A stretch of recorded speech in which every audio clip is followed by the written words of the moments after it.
Hi, and welcome to me screaming into the void, where I scream mostly about books.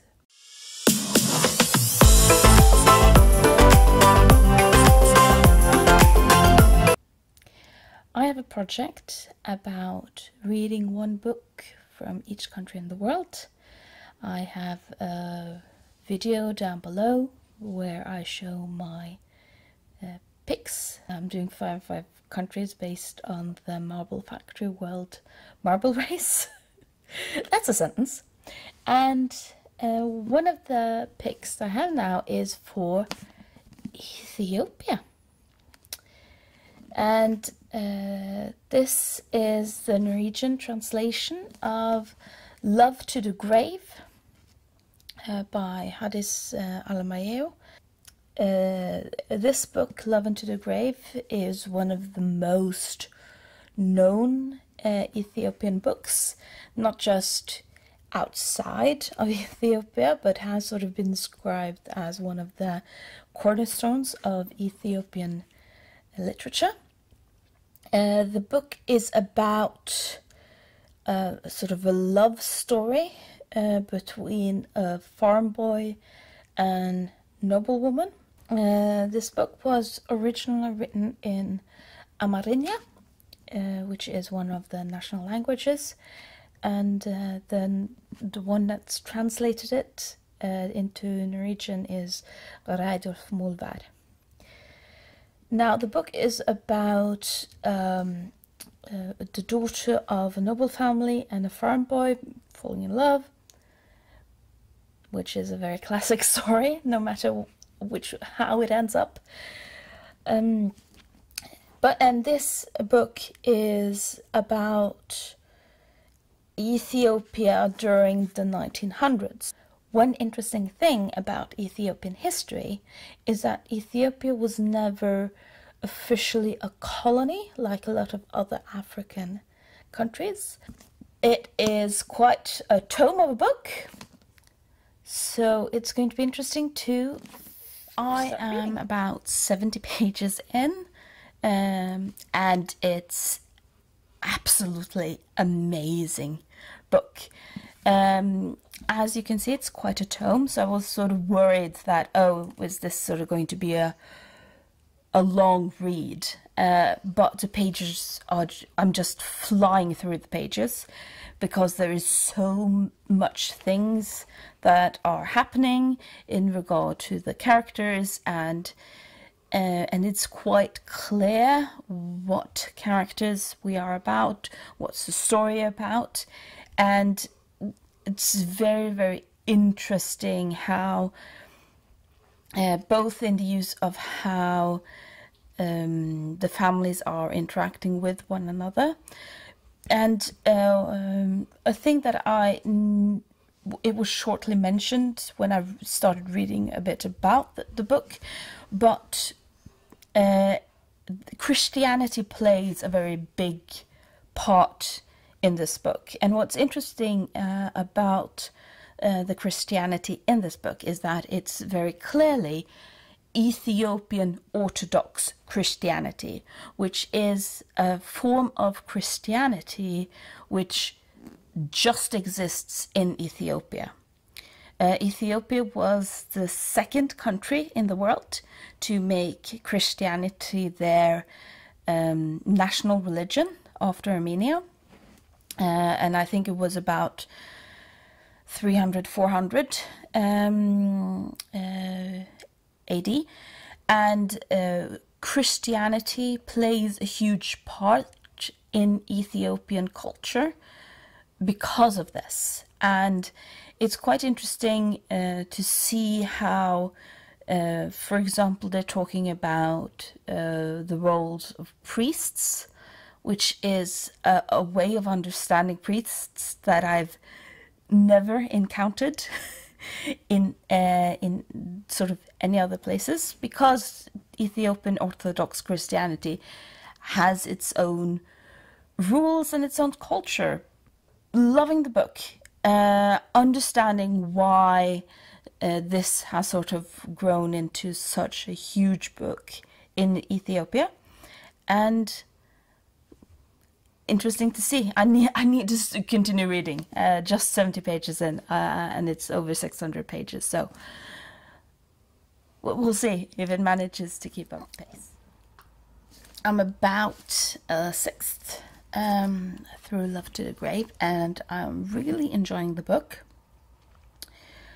What I found interesting about the book so far, the book is a romance, but one thing that is emerging as a very interesting theme, the theme happens that one of the conflicts between the children and their parents, and that this is in both sets of parents, is that the children clearly want to get married and have children, and the parents want them to sort of get married and have children if that is okay, but they also say that there are more important things than that.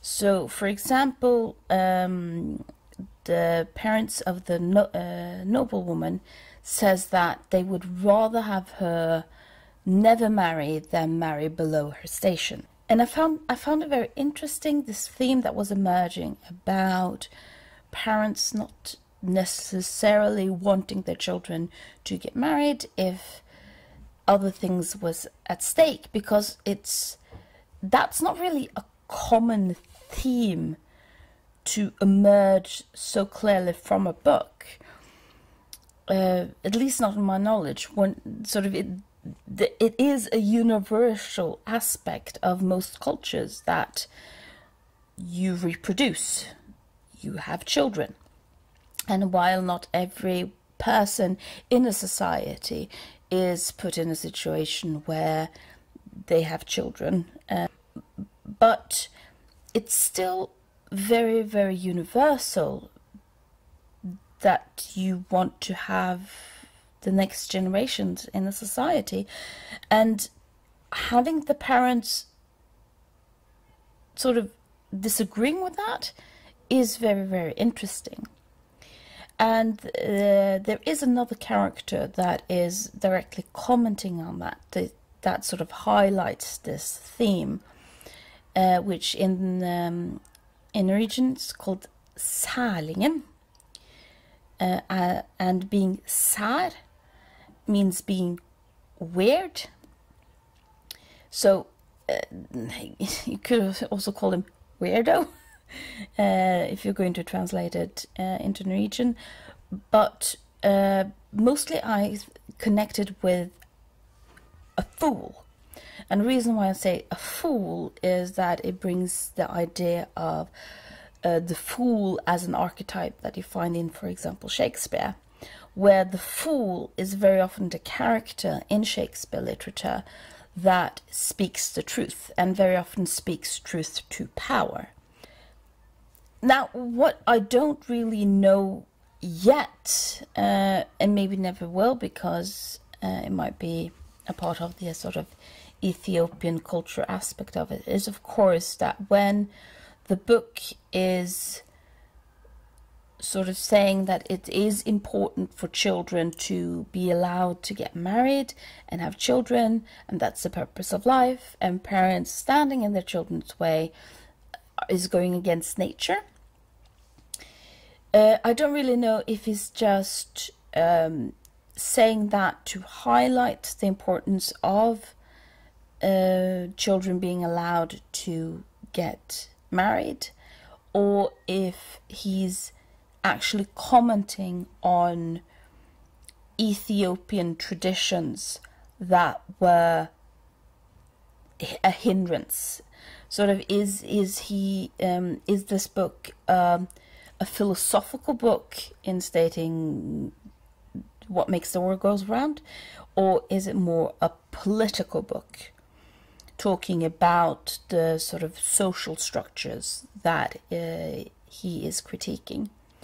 And I'm not really knowing that. I'm hoping that that might be more clear reading. But if someone has read the book is familiar with sort of the point, not the point of the book, but the messages in the book, please let me know, because it's so wonderful reading. It's a brilliant book, and it's very accessible book for someone who's not used, or for someone who's not that knowledgeable about Ethiopian culture.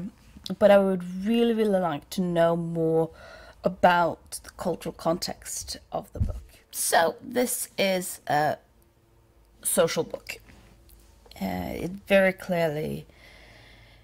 I'm done, by the way. And it's so amazing. It absolutely is. In addition to sort of the love story between the two people, in addition to being a love story between a noble lady and a farm boy, it also is clearly a book talking about socialist issues. I mean, you can argue that the love story is also influenced by socialist issues. In 1974, Ethiopia entered the Dirge era, where they declared Ethiopia a country based on Marxist ideals. And very shortly after that, in the 80s, Ethiopia became a one-party country. So, but this book came out in 1968. So the book isn't a part of sort of when Ethiopia was officially a communist country, but you still see a lot of the socialist aspects of this book. One, in the sense that it's very critical of why can't a noblewoman marry the son of a farm boy if he works himself up. But the second is that there is a quite interesting plot that happens, which is about that the farmers that the noblewoman's father has control over revolts. And I tried to explain to my husband that this book is pretty much like a love story that keeps forgetting that it is a love story because it's so preoccupied with the social issues of the time. And when you're sort of trying to explain what the book is about, the book is about this love story between them, but more than that, it's about the society around this couple. And when I'm talking about that, I'm not just talking about how the society is interacting with this couple, but also about the entire social context with regard to the farmers that are doing revolt, in regard to the church and the church's role in society, and the roles that the priests have and what the priests are allowed or not allowed to do. And I love these kinds of stories, these stories that aren't just about two people, but are about the society that these two people exist in. If I was going to say one thing that I'm still a bit confused about based on the book, is that there is a literary parallel between the parents of the farm boy and the parents of the noblewoman in how they sort of, what happens to them. And I don't really know why that parallel is there. I don't even know if it's something that the author intended or if it was just an accidental parallel. I have yet to find anyone talking about this book on BookTube. I have seen some interviews, which I haven't understood because it was in Amharic. So hopefully, if you've read this book, please let me know. Please let's talk about this book, because it's such a fascinating way of exploring the changes of society based on specifically class, but also about the relation between parents and children, and parents who want, in one hand, wants to do what's best for their children, but on the other hand, what they think is best might not actually be what the children think is best, or what other people think is best. So let me know if you read it. Let me know your thoughts about it. And just one small thing. I has just been informed that the translation that I've been using, Love to the Grave, is sort of the English translation of the Amharic title, and is also the English of the Norwegian title. But the English translation by Haddis Alemayehu titled it Love Unto Crypt. So if you want to have the English version of it, you might have to look for Love Unto Crypt. It came out in 2005. And Love Unto the Grave, a book that deserves more hype than it has. Thank you for joining me screaming into the void.